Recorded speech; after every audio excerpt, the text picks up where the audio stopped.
আজ চলে এলাম খুব কালারফুল একটা রেসিপি নিয়ে, যেটার নাম দিয়েছি আমি রঙিন সবজি দিয়ে ফুলকপির চাল ঘন্ট। তো চলো কিভাবে বানালাম আজকে তোমাদের সাথে রেসিপিটা শেয়ার করি। খুব সাধারণ একটা রেসিপি, বাট খেতে কিন্তু বেশ অনেকটাই স্পেশাল। তো দেখতেই পেলে আমি কতগুলো কালারফুল সবজি নিয়ে নিয়েছি, আর সাথে মেন কিন্তু ফুলকপিটা আমাদের লাগছে। ফুলকপি দিয়ে মেন যখন রান্নাটা হচ্ছে, তাহলে ফুলকপির সাথে তোমরা তোমাদের পছন্দ মতো যে কোনো সবজি দিতে পারো, বা ফুলকপি, আলু আর এক মুঠো গোবিন্দভোগ চাল দিয়ে এই রেসিপিটা করে দেখতেই পারো।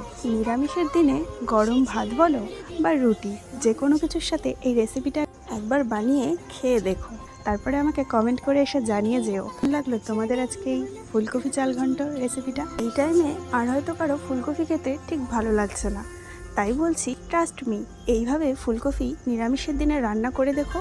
অবশ্যই সাথে কিন্তু হালকা চিনি আর ঘি গরম মশলা দিয়ে নামিও, তাহলে টেস্টটা কিন্তু আরও বেড়ে যাবে। আর নিরামিষের দিনে পনিরকেও কিন্তু হার মানিয়ে দেবে। তাহলে আজকের রেসিপিটা কেমন লাগলো অবশ্যই জানিও কিন্তু।